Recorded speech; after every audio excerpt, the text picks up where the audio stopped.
99.9 The Q. It's great to be in Falmouth today playing Above the Influence with the Falmouth Commodores who are practicing over there right now. There's a lot of fun going on. You're welcome to come by here and spin the prize wheel if you'd like. We have some great Q prizes. Also, the Barnstable Sheriff's Department is going to have a canine demonstration 5 o'clock today. And there's just so much more going on. Thanks to our friends at the Gosnell and the Falmouth Prevention Partnership hosting this event to raise awareness for the need to reduce underage drinking and substance abuse in youth. And that's where we're all here today.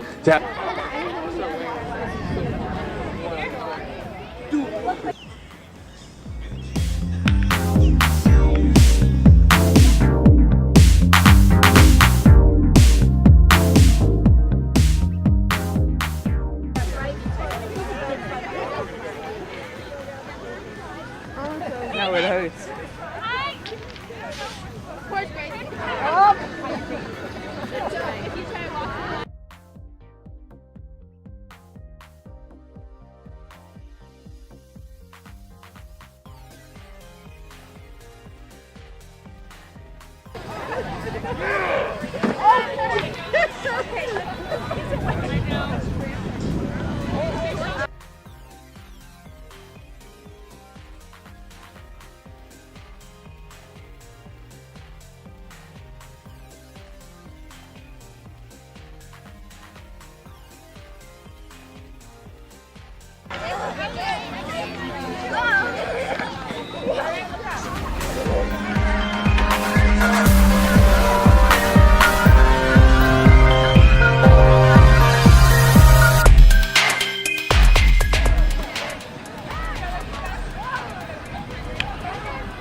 The bad guy was really bad. Oh my gosh, what? And the bad guy was really bad. Knock on that.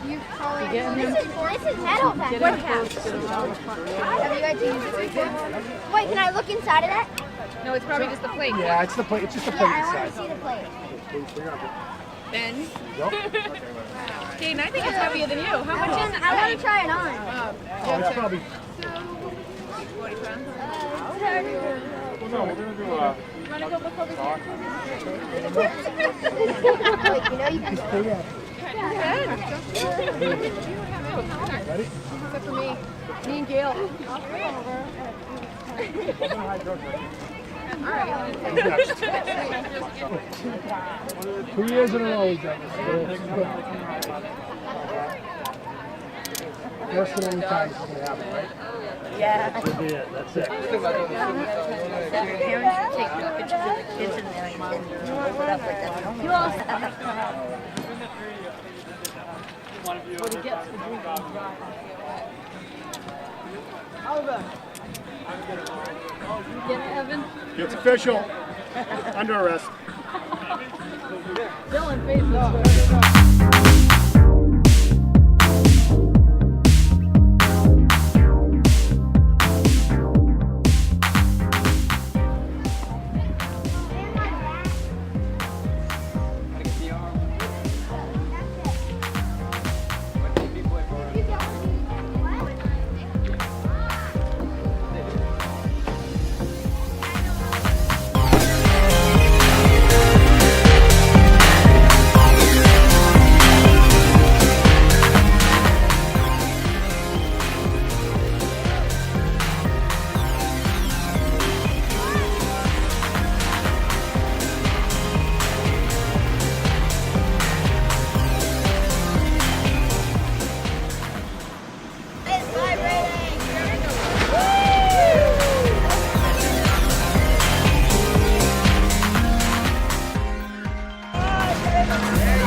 come here today and be a part of this whole event? I think it's very important. I think anytime a community embraces a message that can help not only our youth but our society in general is a huge stepping stone towards recovery. So the Cape is always near and dear to my heart. I got sober here, and you know, God willing, tomorrow I'll celebrate 6 years sober. So it's full circle in a sense.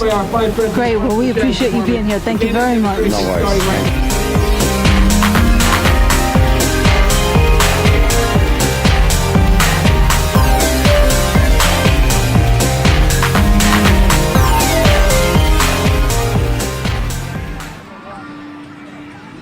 I can miss something within a blink of an eye because she's indicating that area. And if I'm talking to this gentleman right here and he made a stop and I'm asking him, hey, what do you have? What do you got? And he's telling me, and she's nose touching the area and I'm not paying attention to her, she's going to pull out that area because she's going to say, hey, Dad, it's here. But I'm not walking into her. You're going to see me walk into her. So every time she nose touches, she thinks she's bringing me into that source, into that drug, into that odor. So she thinks she's training me to come to her to feed her to the odor that she's hitting with her nose. Because she can't talk, she can't point with her paws, so her nose is her indication, okay? So we've got to be very cognizant of what I do and how she gets in the odor or in the drug. Because a lot of things, because she's sniffing with her nose, it could harm her, it could hurt her, it could actually kill her, okay? But today you're going to see a narcotic dog. My dog is a black lab, she's a female. Her name is Lily. She doesn't have a tail. The story behind that is because she's a passively indicating dog, which basically she sits, she nose touches. You're going to see that today we're going to do a vehicle search.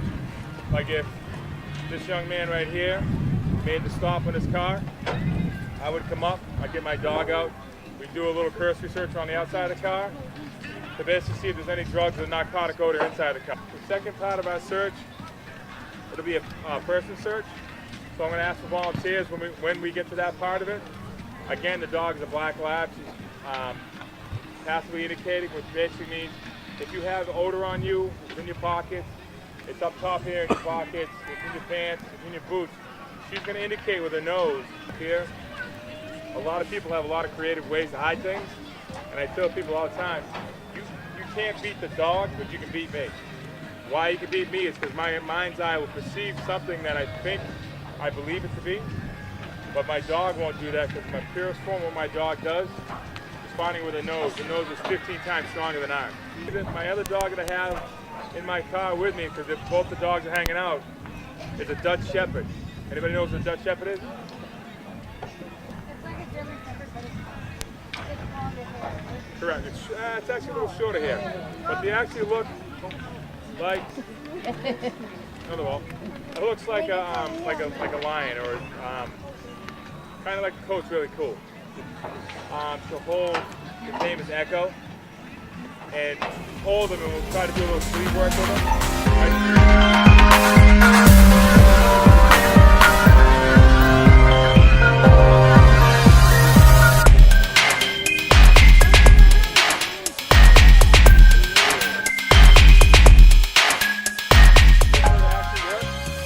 She's gonna come around the car and we do a cursory search.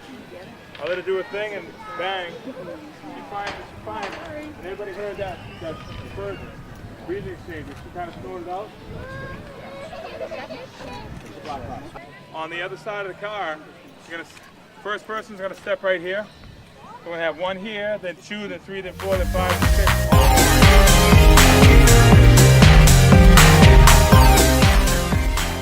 And we just walk past, just like if I was gonna do a search on a high-speed ferry that we do, and we just walk around. So she does her thing. She comes around and she's smelling everybody, doing what she's got to do. And then we're going to do another pass if she doesn't find it first. Oh boy. My helper seems to have something else in her pocket. That's as quick as, her going through. I'm not indicating, I'm not hand directing anything. It's in her pocket. It's not in her back pocket. It's not in her right pocket. It's in her left pocket. So she came around all these guys and did her sniff and came out and found the one object that I hid in that pocket. Okay? So this is as good as the tool that the sheriff has for us utilizing out for all the departments on the Cape. So we're Cape wide. We're also in the Metro, so we go into Boston as well. So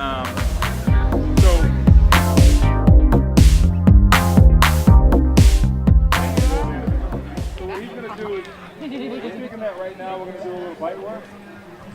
So on the sleeve, we're going to try to get it as if we're doing bite work and apprehension. And what we want him to do is, Ready to go, Matt? we get the hold of it. Because he's in training, he's probably like second week. You need one of those for Cooper. He doesn't want to let go.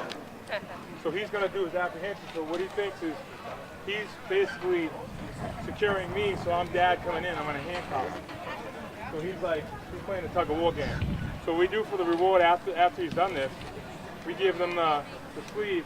I'm not going to have this young lady run, but what we do is once he takes the sleeve, he thinks game's over. I got my reward, I got my toy, and I'm just going to play as a dog would play. So what we would do is we have to run like it's nobody's business. He thinks game's over. I got my reward, I got my toy, and I'm just going to play as a dog would play. So what we would do as a handler,